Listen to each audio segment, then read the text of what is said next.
the hood champion boxing and sports. In boxing, you find a way to win or you find a way to lose. Listen, Joe Joyce is the only mandatory that deserves a shot at Alexander Usyk.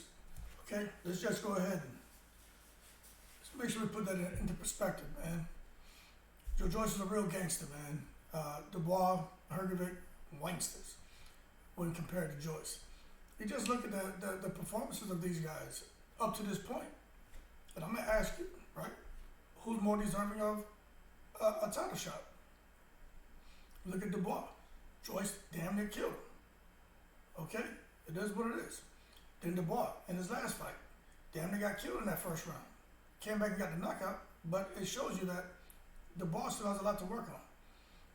You look at Flip Hrgovic in his last fight. Because I'm telling you, you're only as good as your last fight. Hrgovic, I don't care what anyone said, that's a fight where,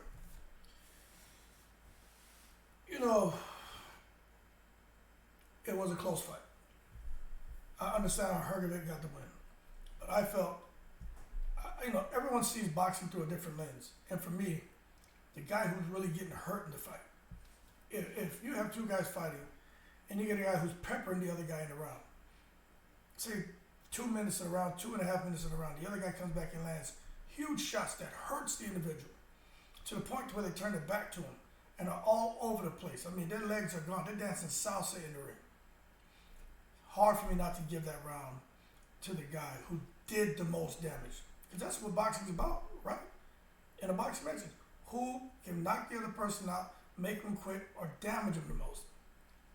A jab, you know, it depends on what you look for in a fight, but a jab, yeah, I get it. You can be an Ike Quartet and control the fight with your jab. You can be a Winky Wright and control the fight with your jab. The difference with Ike Quartet and Winky Wright is the opponents never got anything back off. You understand? That's why it was so easy for them to dominate a fight. Opponents couldn't get beyond the jab. They couldn't land. So the only thing landing the whole fight was a damn jab. A guy like Hrgovic, you know, he picked up the pace later in the rounds against Shane, but again, Hrgovic does not deserve to be in any position for any shots against anybody at all. Now, Hrgovic and Joyce have some history from the amateurs, but as pros, Joyce is the gangster, man. And we got to understand that. Now, when we're talking about the juggernaut, talking about you're only as good as your last performance, right? Let's think about him when he fought Parker.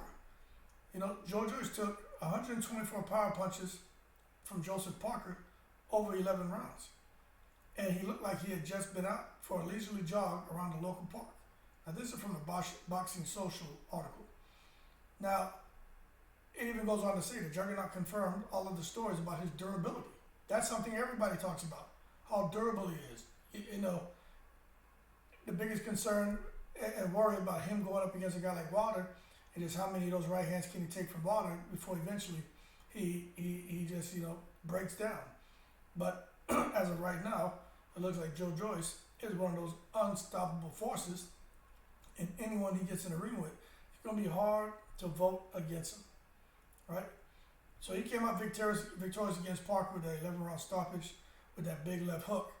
Now, when we look at this, I think it's very interesting because we can understand Joyce threw 844 punches over the 11 rounds. That's almost 88 punches a damn round. Okay, so he threw 80 plus punches around. That's crazy for a heavyweight. And what's even more interesting, right, is when you look at Usyk's rematch with Joshua. Usyk threw 712 punches over 12 rounds. You look at Tyson Fury's trilogy with Wilder. Tyson Fury threw 385 punches over 11 rounds.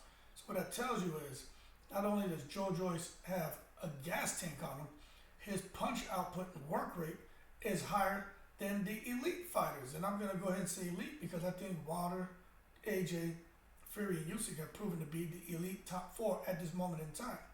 But you look at what Joe Joyce is doing, if we're going stat-wise, you got to put him in the mix. Now, although he took those big shots from Parker, you know, he increased his output in the second half of the fight, which is what makes him even scarier, in my opinion.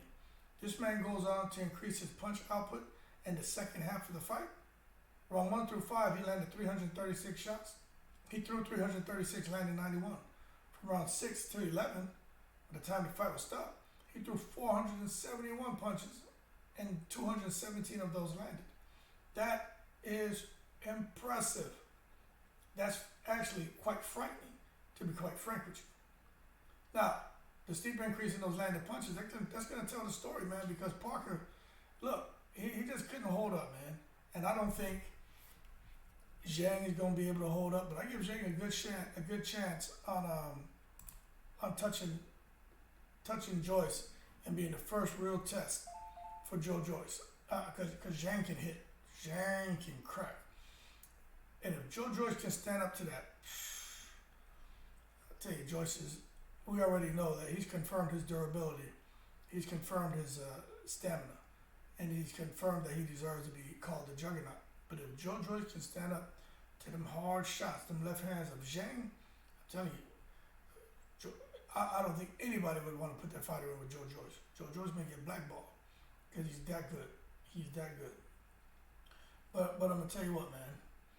Going forward, we just have to understand when you just look at these rankings and stuff like that. To me, it's just, I get it. Guys fight their way into position. You know what I'm saying? And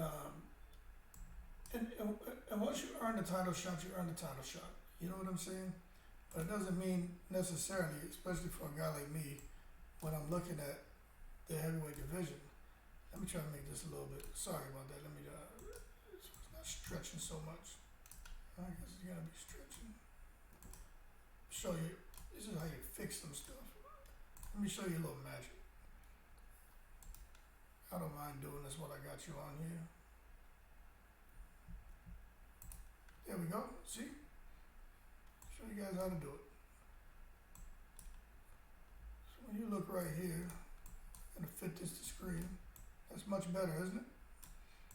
You look right here, right? Where Joyce says 15-0. But this is why it's annoying to me. Joyce, under the WBO, right? He got the interim World Heavyweight Championship. But this is why it's annoying. The first guy to get a shot is Daniel Dubois. So he's the WBA mandatory. All right? Flip Hrgovic is not ranked number 1 for the IBF. He's the mandatory to Usyk. He's already went and hired lawyers, man. He's got a legal team who are going to fight for him to get his title shot after Daniel Dubois, if Alexander Usyk beats Daniel Dubois. So Usyk beats Dubois, and then Flip Hrgovic should be fighting Usyk. Now, if Dubois beats Usyk, I'm sure Flip Hrgovic is still the next in line because the IBF is the next up. And then after that, you're looking at Joyce. And I get it. The sanctioning bodies get together. They have a conversation, decide which mandatory is going to get the first dibs at the champion, right? And I get it, and it makes sense. But nobody wants to see Usyk fight no damn Daniel Dubois, okay? And when it comes to Flip Hrgovic, I don't think anybody really cares to see Usyk fight Flip Hrgovic. But when it comes to Usyk and Joyce, Fury and Joyce, Water and Joyce, AJ and Joyce, everybody's going to want to see that fight because of what a guy like Joyce brings to the table. And there's a reason why, when you look at the ring rankings, Usyk is the big man, then there's Fury, Water, AJ, and there's a reason why Joyce is there at number 4. There's a reason why Hrgovic is down at number 9, which to me really shouldn't be down there, but it is what it is. You know what I'm saying? Now, I'm going to tell you what's so unique about all of this is Daniel Dubois. This is where it's going to get interesting. Daniel Dubois and Usyk have 30 days to come to some kind of agreement, right? If they can't reach an agreement, which if I was Usyk, I would just tell Frank Warren, I want to go to purse bid.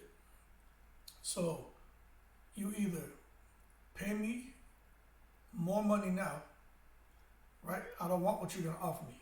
This is my number. Because Frank Warren's not going to want to pay a whole lot of money for the fight, right? But Usyk just come to him and say, look, pay me what I want right now. That way you get to promote the fight and you have control over everything, location, everything, right? You're the promoter of the fight. You have control of everything. But this is where it's going to get interesting. If Frank Warren, says, what, I don't want to play hardball with Usyk. I'm gonna sit here and let's wait this out and see what he does. And then it goes to purse bid. Once it goes to purse bid, it's wide open. Hearn swoops in Now Matchroom takes control. He wins the purse bid. Now Matchroom takes control of the fight for Usyk and Dubois. Now Warren has no say in the fight, nothing. Eddie Hearn can sit there and make that fight in Saudi. He can do whatever he wants. And Daniel Dubois is subject to whatever Eddie Hearn says because he's the promoter. He's the one who's going to pay him. And let me tell you, the secret society exists. And that damn Hearn, he gets an opportunity to have Usyk and Dubois fight. He's going to make sure Usyk should beat him anyway, but they're going to make sure Usyk gets that win. And then after that, who does Hearn promote? Hrgovic. And he knows he's going to make sure Usyk and Hrgovic fight. And then Usyk is going to Hearn, if Hrgovic happens to win, then now Hearn has, the unified champion underneath his stable now. You understand? So that's what makes all this interesting. All of this interesting. And this matchmaking interesting. That's why to me, if you're a guy, if you're Joe Joyce, you want to sit back, you want to respect the positions these guys have put themselves in. They've earned it, I guess, But at the same time, when Joe Joyce has already clipped Dubois, I don't see what we're doing here. Why does Dubois get the first opportunity over Joyce? It just doesn't make sense. And with a guy like Hrgovic, who's falling all over the damn ring against Jalil Zhang, what is he doing going in here? We already know that these guys is a chance they could win, but I think I'd err more on the side of them losing against Usyk. Joe Joyce, hard to vote against him. Because when a guy gets stronger as the fight goes on, who has the chin he has, the stamina he has, hard to beat. It's hard to beat. And what makes it even more interesting, there was another stat that I thought was very, very interesting when it came to Joe Joyce. I'm going to, where was it I found? I thought it was interesting. Where is that? Because I couldn't believe it. Let me show you something here. Very interesting. When it comes to Joe Joyce, and I hate doing this stretching thing, but anyway, the jabs landed, right? Joyce 106 to Parker's 23. Parker's 23. That's crazy.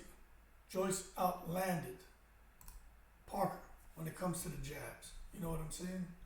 So long story short, Joe Joyce is the gangster, man. He's out here destroying people.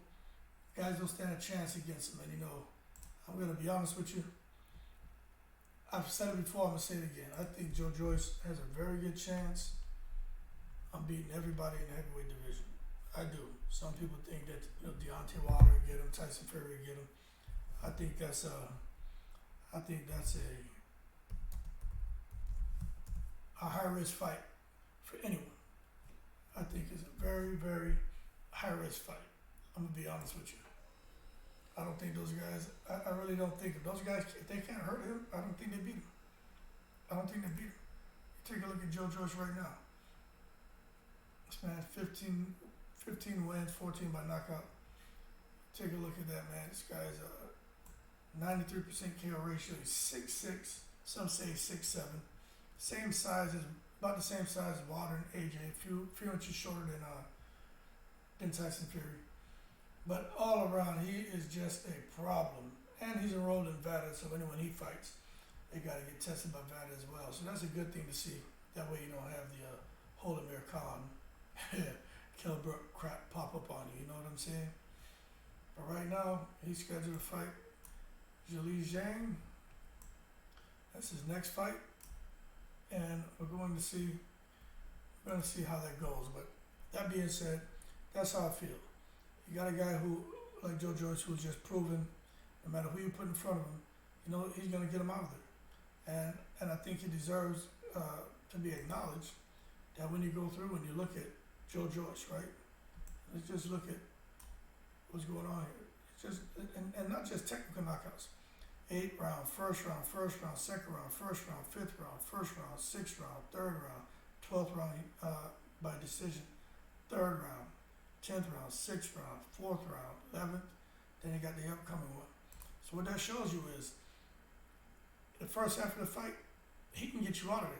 But if for some reason it goes beyond 6 rounds, at some point, there's just an attrition factor. He's going to catch up to you, and it is what it is. But that being said, y'all keep cool. Shout out to the veterans, all 7 continents. Hey, I don't think those WANKSTAS deserve a shot at any of those titles, but you know, I don't have any control over that. But if we really sit here and look at this, man, and we be fair about it, Joe Joyce is the truth, man. He deserved that shot first, not Dubois or Hrgovic. But it is what it is. That being said, y'all keep cool. Thanks for taking time to watch the video.